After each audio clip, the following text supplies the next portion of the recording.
Bapak-bapak, ibu-ibu, saudara dan saudari sekalian yang dimuliakan Allah Subhanahu wa taala. Allah banyak berpesan untuk kita semuanya, untuk kita ini selalu bertakwa kepada Allah Subhanahu wa taala. Dan ketakwaan kita kepada Allah ini tidak terbatas pada tempat tertentu atau pada waktu tertentu. Ketika kita di masjid, kita bertakwa kepada Allah, maka hendaknya kita juga di jalan, kita bertakwa kepada Allah, di kantor, di pasar, di rumah, dan di mana saja hendaknya kita ini bertakwa kepada Allah. Kita berhati-hati agar apa yang kita jalani ini tidak membawa kepada kemurkaan Allah. Kita tetap berada di dalam apa yang diridhai oleh Allah Subhanahu wa taala. Maka bapak-bapak sekalian, ketika kita jadi orang tua di dalam rumah, maka mari kita menjadi orang tua yang baik, dan itu bagian dari cara kita bertakwa kepada Allah. Begitu juga ibu-ibu sekalian.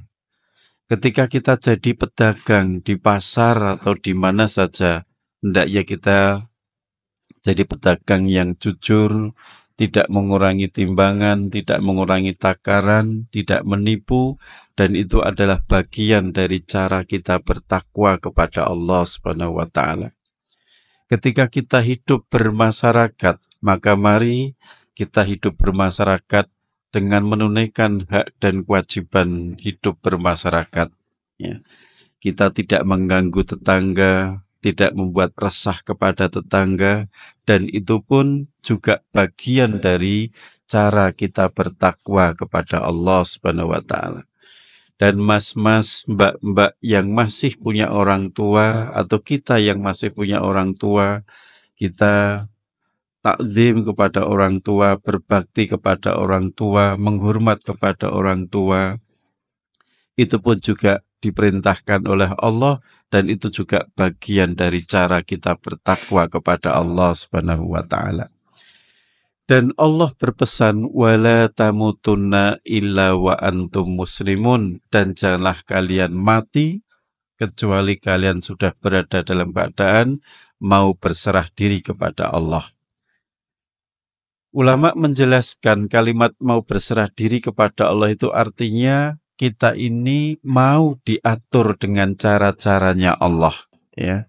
Termasuk ketika kita masih sehat, ketika masih kuat, kita bertakwa kepada Allah, maka hendaknya kita kelak sudah sampai di masa-masa tua kita, hendaknya tetap kita berada di dalam ketaatan kepada Allah Subhanahu wa taala. Dan Bapak Ibu, ketaatan kita kepada Allah itu bukan butuhnya Allah, tetapi butuh kita sendiri. Karena dari takwalah Allah itu akan memuliakan seseorang. Dari takwa itulah Allah itu akan memberikan ketenangan, ketenteraman kepada seseorang. Allah tidak butuh pengabdian seorang hamba kepadanya. Tapi justru kitalah yang butuh kepada Allah Subhanahu wa taala. Andai seluruh manusia, bahkan seluruh makhluk ini semuanya mengabdi kepada Allah, kekuasaan Allah tidak akan bertambah sedikit pun. Dan sebaliknya, andai seluruh makhluk ini semuanya membangkang kepada Allah, maka kekuasaan Allah juga tidak akan berkurang sedikit pun. Ya. Bapak-bapak, ibu-ibu, saudara dan saudara sekalian, bulan Ramadan, Rasulullah Shallallahu Alaihi Wasallam itu memberikan nama-nama, beberapa nama, dan di antara nama yang ada adalah Syahrul Ramadan, Syahrul Maghfirah. Bulan Ramadan adalah bulan ampunan. Hal ini didasarkan kepada apa yang disampaikan Rasulullah Sallallahu Alaihi Wasallam lewat sebuah hadis yang diriwayatkan oleh Imam Tirmidzi dan juga Imam Ahmad di dalam kitab sunannya. Beliau menyampaikan, raghima anfun rajulin aw abdin iddakhala alaihi Ramadan falam yughfar dzunubahu. Sungguh rugi besar. Ada yang menerjemahkan celaka besar orang yang apabila masuk di bulan Ramadan, maka dia lewat bulan Ramadan kok tidak diampuni dosa-dosanya. Maka orang tersebut disebut oleh Allah disebut oleh Rasulullah sebagai orang yang rugi besar. Jadi di sini Bapak-bapak, Ibu sekalian, bulan Ramadan adalah bulan yang tepat untuk kita ini banyak beristighfar, banyak mohon ampun, banyak bertobat kepada Allah Subhanahu wa taala, dan disitulah Rasulullah menyebut sebagai bulan ampunan. Maka monggo Bapak-bapak, Ibu sekalian, kita terus semakin ke depan semakin kita ini banyak memohon ampun kepada Allah, terlebih di bulan Ramadan ini, agar kita senantiasa mendapatkan kebaikan-kebaikan di sisi Allah Subhanahu wa taala. Banyak beristighfar kepada Allah. Tentunya kita mengakui dosa-dosa kita itu banyak sekali, ya. Maka monggo, apalagi kita nyun sewu sing sampun yuswa di atas pinten niki 50-60 tahun, ini kayaknya 70% pun lingsir sonten gini. Sampun usia-usia di atas 50 tahun. Sing badhe dipun padosi niku napa melih to yen mboten ngathah-ngathahaken tobat niku nggih. Jadi monggo kita diajarkan oleh Kanjeng Nabi, semakin kita itu mendekati kematian kita, semakin hendaknya kita ini semakin banyak memohon ampun, semakin meningkatkan amal-amal akhirat. Sadar atau tidak sadar, Bapak-bapak, Ibu sekalian, nikmat-nikmat dunia kita ini sudah banyak dikurangi oleh Allah Subhanahu wa taala. Napa mulai yen sampun usia 60 tahun, nggih, sing usia 40 tahun ke atasnya sudah krasa, gitu nggih. Usia 60 dahar sate paling mung disesepi tok. Nggih. Jadi monggo kita tidur tidak sebagaimana ketika masih kecil, tidurnya nyenyak gitu nggih, makan. Kita bangun tidur kadang-kadang denggule ya rada trouble, sirai rada mumet gitu nggih. Nah, itulah kenyataan hidup yang harus kita lalui. Maka Allah Subhanahu wa taala memuliakan kita bukan dengan kondisi fisik, tetapi memuliakan kita sejauh mana kita bertakwa kepada Allah Subhanahu wa taala. Nah, Bapak-bapak, Ibu sekalian, lalu bagaimana toh cara Allah itu mengampuni kita, ya? Jadi ketika kita itu diampuni oleh Allah, caranya gimana? Nah, ulama menjelaskan, ketika dosa-dosa kita diampuni oleh Allah karena kita sudah beristighfar, bertobat, maka yang pertama, catatan keburukan atau catatan dosa yang dulu pernah kita lakukan, itu dihapus oleh Allah, ditipek atau diputihkan oleh Allah Subhanahu wa taala. Sehingga kelak itu di akhirat tidak dimintai pertanggungjawaban jawab oleh Allah Subhanahu wa taala, ya. Misalnya dulu pernah berbuat dosa, nggih. Teng kantin SMA no pas kuliah yen jipuk tempe 5 ngomong loro.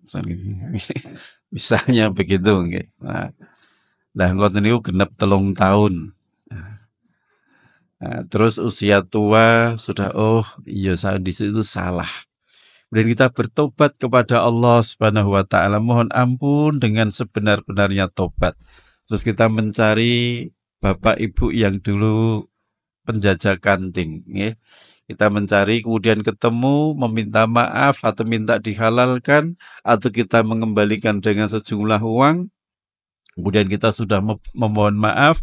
Nah, kemudian tobat kita diterima oleh Allah, maka berarti catatan keburukan yang pernah kita lakukan dulu itu dihapus oleh Allah Subhanahu wa taala, dan kelak di akhirat itu sudah tidak dimintai pertanggungan jawab oleh Allah Subhanahu wa taala. Nah, kalau kita review berapa banyak mungkin kesalahan-kesalahan kita, dosa-dosa besar kita, ya, maka monggo kita banyak bertobat kepada Allah. Kemudian yang kedua, Bapak-bapak, Ibu-ibu sekalian, cara Allah mengampuni kita yaitu dengan yang kedua, Allah menutupi aib-aib kita. Allah menutupi kekurangan-kekurangan kita. Baik itu di dunia ataupun kelak di akhirat. Di akhirat, kalau kita ini berbuat dosa besar dan kemudian kita belum bertobat kepada Allah Subhanahu wa taala, maka kelak di akhirat itu akan ditayangkan sebagaimana saat sekarang ini akan ditayangkan kita perbuatan kita, dosa kita dulu. Oh, gini dhisik ngerontoki rambutane tonggo. Ada tayangan-tayangan semua. Oh, ini dhisik curang, mengurangi timbangan. Oh, ini dulu berbuat ini dan itu. Ada tayangannya semuanya. Dan itu akan diperlihatkan di hadapan banyak orang. Maka ini juga sudah merupakan sesuatu yang tidak kita nyaman. Maka ketika kita sudah bertobat, kemudian catatan keburukan kita tadi sudah dihapus, maka itu nanti sudah ditutupi oleh Allah. Sudah tidak ditayangkan. Itu di akhirat. Termasuk di dunia ini, Bapak Ibu, ketika kita ini sudah bertobat kepada Allah, di antaranya yaitu aib-aib kita ini sudah ditutupi oleh Allah, tidak disebarluaskan oleh Allah Ta'ala. Makanya Bapak-bapak Ibu sekalian, kadang-kadang kita ini ketika kumpul-kumpul, ngobrol-ngobrol, cerita tentang masa lalu, nah itu kadang-kadang yang kita ceritakan justru keburukan-keburukan kita sendiri. Ya. Nah ini hal yang tidak baik. Kenapa kok tidak baik? Lah wong Allah aja sudah menutupi kok kita justru malah membongkarnya sendiri. Ya. Wah aku kian dhisik ya, yen ngombe khomer niku ya ora mung sak napa ukurane khomer niku. Sak seloki ya. Ora mung sak gelas ning sak kerat tak ombe dhewe misal begitu. Lah ngoten-ngoten niku mboten sae. Wong Allah aja sudah menutupi, orang lain tidak tahu, lah kok malah justru kita bongkar sendiri. Nah ini enggak baik. Dan bahkan itu sesuatu yang dicela oleh Allah. Nanti kalau kita buka di dalam surat Al-Hujurat itu ada ayat wala talmizu anfusakum, dan janganlah kalian mencela diri-diri kalian sendiri. Apa itu? Ya, di antaranya tadi kita membongkar aib-aib kita sendiri yang sebetulnya Allah itu sudah menutupinya. Ya, ini yang kedua. Jadi yang pertama, rekapan dosa kita atau catatan dosa yang kita sudah bertobat diampuni oleh Allah, itu artinya ditipak, dihapuskan, dan yang kedua ditutupi, dan yang ketiga Bapak Ibu, jejak-jejak keburukan kita juga dihapus oleh Allah Subhanahu wa taala. Nah ini. Lah kemudian bagaimana agar kita ini diampuni oleh Allah? Nanti bisa kita buka di dalam surat Toha ayat 82. Allah sampaikan, A'udzubillahi minasyaitonirrajim. Wa inni laghaffarun, dan sesungguhnya aku Allah, laghaffarun, maha pengampun. Sebesar apapun dosa manusia, ketika dia itu mau meminta ampun kepada Allah, mau bertobat kepada Allah, maka Allah akan mengampuninya walaupun orang itu dulunya berbuat syirik. Tapi ketika sebelum matinya dia mau bertobat, mau meminta ampun, maka Allah pasti akan mengampuninya. Loh, katanya syirik dosa tidak diampuni. Iya, dosa tidak diampuni kalau dia sampai wafatnya, sampai matinya dia belum bertobat. Tapi kalau sebelum matinya dia sudah bertobat, ya kayak contohnya Umar Ibnul Khattab. Beliau itu di masa muda ini, Masya Allah, terkenal sebagai orang yang ganas, bahkan penyembah berhala. Dan kadang-kadang beliau ketika masa sudah hijrah ini, sudah jadi Islam, kadang-kadang beliau itu nangis kalau sholat. Sholat nangisnya gimana? Yo kebangetan. Membuat Tuhan dari gandum dibuat kayak roti gitu itu.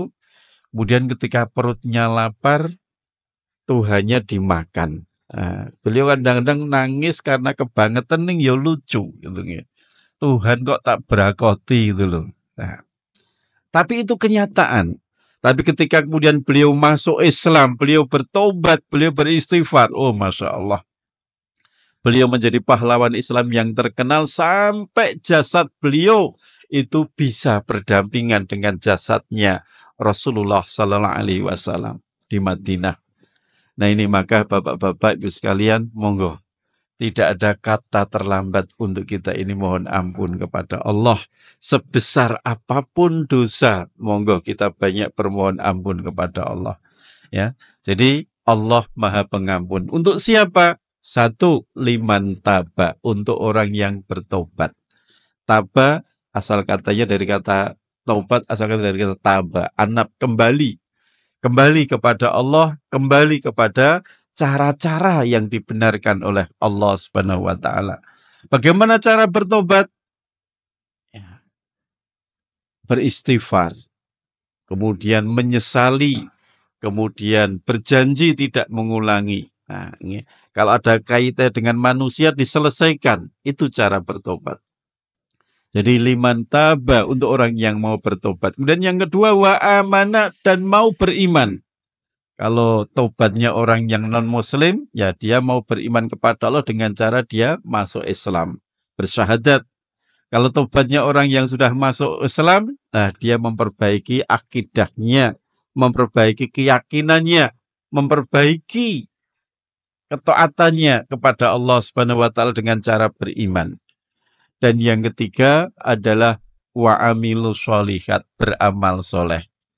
Jadi bertobat, kemudian memperbaiki akidah, nomor 3 beramal soleh. Kados wonten ing enjang menika kita lenggah teng mriki insyaallah kita jadi amal soleh kita. Kita membaca Al-Quran beramal soleh kita. Kita bersedekah itu pun juga beramal soleh. Kita membantu tetangga juga beramal soleh. Kita suami membantu istri di rumah juga beramal soleh. Istri tandang gawe tenggen rumah tangga itu pun juga beramal soleh. Ya, jadi amal soleh adalah amal yang diridhoi oleh Allah Subhanahu wa taala. Ya. Dan yang keempat, tsumma tada. Kemudian dia konsisten di dalam petunjuknya Allah. Kalau dulu dia sudah belok, kemudian kembali, nah, kemudian ketika sudah bertobat, maka tetap konsisten di dalam petunjuk tersebut. Mboten menggok meleh, mboten glewar meleh, mboten balik kepada perbuatan-perbuatan yang dulu dilakukan. Nah ini itu tobat yang akan diterima oleh Allah Subhanahu wa taala. Ya, jadi bertobat, kemudian beriman, memperbaiki keyakinan, beramal soleh, dan yang keempat adalah senantiasa berada di dalam kebenaran. Kemudian bapak-bapak ibu-ibu sekalian, yang terakhir, apa ciri-ciri tobat kita ini diterima oleh Allah Subhanahu wa taala? Ya. Apa ciri-ciri tobat kita ini makbul, diterima oleh Allah? Yang pertama, kita akan semakin ringan untuk berbuat baik. Kita akan semakin ringan untuk beramal soleh, untuk taat kepada Allah Subhanahu wa taala. Karena apa Bapak Ibu? Karena sadar atau tidak sadar, tahu atau tidak tahu, sebetulnya yang memperberat kita berbuat baik, yang membuat malas kita berbuat baik, yang membuat malas kita beramal dan beribadah, itu sebetulnya adalah dosa-dosa kita. Jadi sifat dosa itu satu, dhayyikul qalbi, akan menyempitkan hati kita. Jadi kalau kita ini habis berbuat dosa, itu menjadikan hati kita ini resah, risau, nggak nyaman. Dan itu masih merupakan ciri bahwa kita itu masih ada iman. Lho kae si ake bendina nglakoni dosa malah terang-terangan asoe-asoe saja, nyaman-nyaman saja. Lah kalau sampai sudah begitu berarti sampun boten wonten imanipun. Ya. Jadi kalau masih ada iman dalam diri kita, masih ada rasa takut kita kepada Allah Subhanahu wa taala ketika seseorang itu berbuat dosa, maka akan mengakibatkan resah di dalam hati, nggak nyaman. Enake kemurungsung mawon, kepengin nesu ning nggak tahu masalahnya itu apa.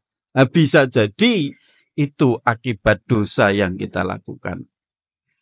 Kemudian sifat dosa yang kedua itu adalah memperberat kita itu melakukan kebaikan. Jadi arep ngamal niku males, arep ngibadah niku males. Senengnya hal-hal yang tidak baik. Nah, kalau kita begitu, ini indikator ya bahwa kita banyak dosa yang harus kita hapus ini. Ya. Ini yang pertama. Kalau Nabi itu ngendika al-ithmu ma hakka fi sodrika wa karihta ayat toli'a alaihin nas. Dosa itu membuat resah, membuat bolak-balik dalam hati, dan yang kedua engkau tidak suka kalau perbuatanmu itu dilihat oleh orang lain. Biasanya wong nglakoni dosa niku ndelik-ndelik. Nah, kok ijek ndelik-ndelik berarti masih ada iman. Nah, kok nglakoni dosa kok sudah vulgar, sudah terang-terangan. Nah, naudzubillah min dzalik, lebih parah lagi. Dan yang kedua, Bapak Ibu, kalau ciri nggih dosa kita ini taubat kita diterima oleh Allah Subhanahu wa taala, yang kedua adalah kita akan semakin tidak nyaman berada di tempat-tempat yang tidak baik. Tidak nyaman kita tuh berada di tempat-tempat yang di situ penuh kemaksiatan. Seperti kalau kita ini pakai pakaian bersih, pakai jas atau pakai koko, kita rasanya kan nggak nyaman toh nggih. Nyemplung tenggot, nyemplung teng gorong-gorong, tempat-tempat yang kotor kan kita biasa harus melepas pakaian dulu, ganti pakaian gitu. Lah begitu juga dengan hati kita. Kalau hati kita ini bersih, kita akan tidak nyaman berada di tempat-tempat yang di situ banyak kemaksiatannya, di tempat-tempat yang tidak baik ini. Ya. Jangan sampai kelas kita ini seperti kelas lalat. Lalat niku tahu dia bahwa bunga itu lebih harum daripada sampah. Tapi kalau kelasnya lalat, dia akan tetap merasa nyaman di sampah daripada di bunga. Nah, awak dhewe niki kelasé nopo? Kelas lalat nopo kelas tawon? Atau lalat berbulu tawon? Ya. Nah, itu Bapak-bapak sekalian. Jadi monggo saya mengajak kita banyak bertobat kepada Allah Subhanahu wa taala. Harapan kita semuanya kita semakin ke depan ini semakin jadi lebih baik dan kita biasakan dalam kebaikan-kebaikan. Rasulullah SAW mengingatkan kepada kita, seseorang itu kelak model matinya itu akan sesuai dengan kebiasaannya. Kalau kita itu membiasakan dengan hal-hal yang baik, harapan kita semoga kelak kita diwafatkan dalam keadaan sedang berbuat baik. Jangan sampai saya tua saya ora cetha. Gaplek pringgilan istilahnya. Wis tuwek takilan. Nah, terus monggo terus kita memperbaiki diri, hal-hal kesalahan-kesalahan di masa lalu kita bertobat kepada Allah Subhanahu wa taala, kita meningkatkan ibadah-ibadah kita, semakin nikmat-nikmat dunia kita dikurangi, semakin kita meningkatkan amal-amal akhirat. Dan semoga Bapak-bapak Ibu sekalian kelak kita diwafatkan oleh Allah dalam keadaan husnul khotimah dan kita kelak dikumpulkan di dalam surganya Allah Subhanahu wa taala. Amin. Allahumma taqabbal minna innaka antas samiul alim wa tub alaina innaka antat tawwabur rahim wa qur rabbighfir warham wa anta khairur rahimin. Assalamualaikum warahmatullahi wabarakatuh.